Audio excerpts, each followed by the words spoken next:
Hello and welcome to my channel. If you're new here, my name is Elise. I'm so glad that you're here.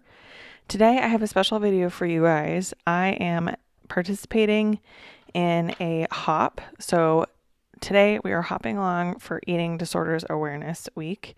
And while this isn't something that has affected me personally, I know a lot of people that eating disorders have been a big part of their lives, and it's just an honor to be able to bring awareness to this week and do it with some crafts. There'll be some more information in the description box down below.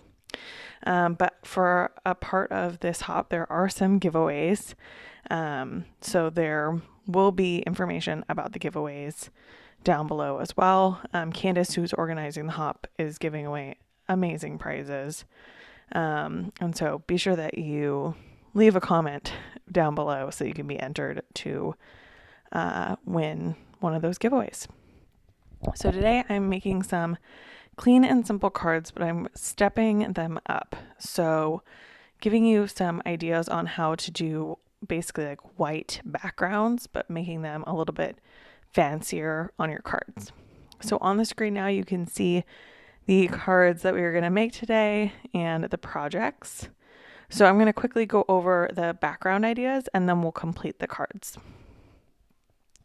So the first background idea is just to die cut a cover plate die from white and put it onto a white background. I love the way that colored cardstock looks from a cover plate die, but I think it's also really, really nice when you can do white on white. This is the Altenew Cube Cover die. I'm just going to go ahead and run this through my Gemini Junior machine. And you can see how that cuts out. This is such a fun cover plate, and it's one that I reach for all of the time. It is one that I use really, really frequently just because I think it makes a really, really nice pattern and isn't too distracting. So really, really fun. So that is my first idea. Now my second idea is to dry emboss with a stencil. So this is something that you can do in your die cut machine. So I have here the Altenew Deco Wallpaper Stencil, and in my Gemini Junior sandwich, what I'm going to do is take out the magnetic shim and put in the embossing shim. Other than that, I keep the sandwich exactly the same. And this is going to run through and the stencil is going to get pressed into that like rubbery mat and will create some texture without you having to do anything. This is a great way to get an extra look out of your stencil, something different, especially because stencils are at such a good price point. So you can see here the texture that I get in real life. This is so amazing. It feels really cool too. That's why maybe I'm just sitting here feeling this card panel. The third is to do white texture paste with a stencil. So I'm going to use that exact same stencil and just plain old white texture paste. This is sped up and I'm just spreading that onto my card panel here with one of the Nuvo spatulas. You could definitely use glimmer paste. Typically when I do stencil work, I don't do white on white. So it was kind of fun to do something a little bit different. And you get a really neat background from this, a lot of texture, but you're still going to end up with a clean and simple card. If you are new here, then you might not know clean and simple is kind of my style.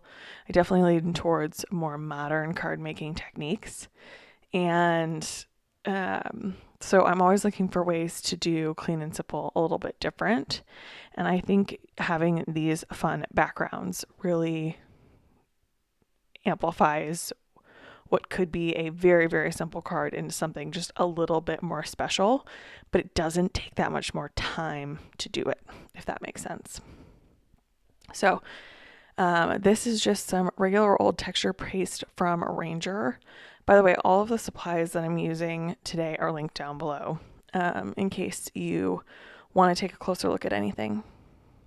So as you can see Here I will peel off the stencil and we get that really cool look from the texture paste, and you get this white on white look.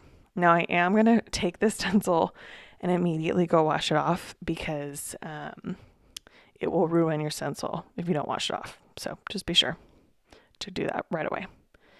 Now we're going to complete the cards. I'm going to do a whole lot of stamping.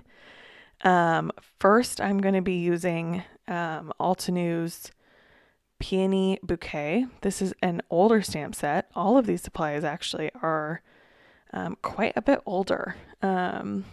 Probably released a number of years ago, honestly. But these are some of my favorites from Altenews, and I keep going back to them. I love the way these florals stamp from this stamp set. I think it ends up being so beautiful, but I'm not overly great at lining up the stamping sometimes. And this one is really, really easy for me to line up. I never mess up the layering on these. All of the inks that I'm using for these flowers are all mini ink cubes from Altenews. That's my favorite way to do layered stamping, just because I know that they're all going to go together. And it's nice because you can buy these ink cubes in bundles and you know which ones go together. And yeah, it makes it really, really easy. And because they're ink cubes, it's a lot better price point than an ink pad. So I'm going to finish up that stamping and I'm going to move on. This is one of the birds from Birds of a Feather. I'm going to use some Gina K Lovely Lavender ink here and stamp down that first layer of the bird. These birds are so easy to line up because it just becomes very, very obvious. And by the way, Altenews also in their packaging always has really good instructions on how to do this. This is Wild Wisteria ink. And then I am going to use some Passionate Pink for the last layer. We're all doing purple based cards today, if you haven't caught on, as a part of the hop. I'm doing the feet and the beak in Lawn Fawn's gray ink. I forget what it's called. It's linked down below. And just doing the little eyeball on a little block here and just using black ink for that.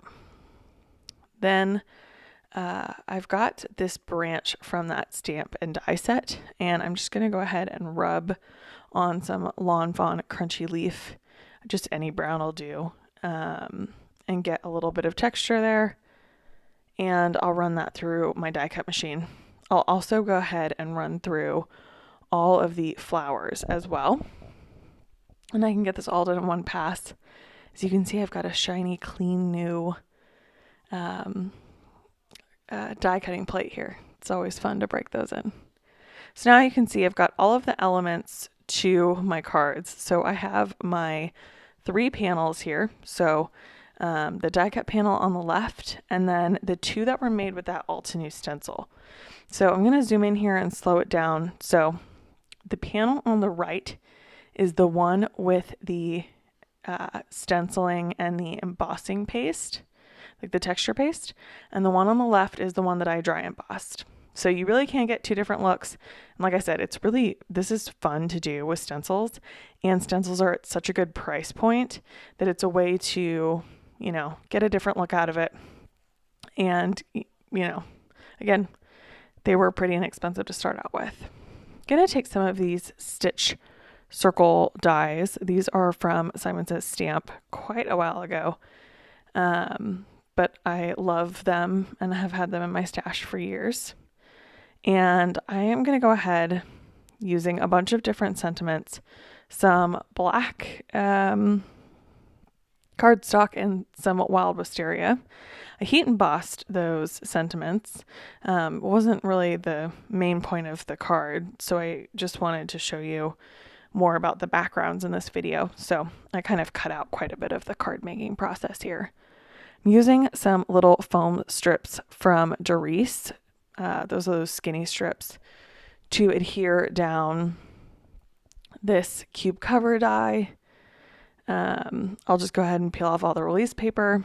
stand up my card to get this perfectly lined up. And then I can go ahead and adhere down that big flower and the rest of my card. So I've got that I'm here for you sentiment. Like I said, this is just white heat embossing on black cardstock. Taking my tape runner, adhering that down, and then I'll use foam tape to pop up the flower and the leaf to give this card even more dimension. I love dimension on a clean and simple card just because I think it adds so much. Okay, so for my next card, I've got this little bird here, and I've got the branch all cut out. I've also cut down this panel just a little bit so that it's slightly smaller than A2 size, which is the size card I usually make. And I'm just going to go ahead and adhere this bird down so that it's sitting on the branch and popped up above that thanks. So cute. And I think this is just fun and whimsical because obviously, well, maybe there are purple birds. I've never seen a purple bird, but that's okay. Gonna take some fun foam and some liquid glue here to just go ahead and glue that on to add some dimension to my card. I also dropped my glue bottle into the glue on the panel, so that was fun to clean up later. Just going to go ahead and adhere that down, and then we can move on to the last card.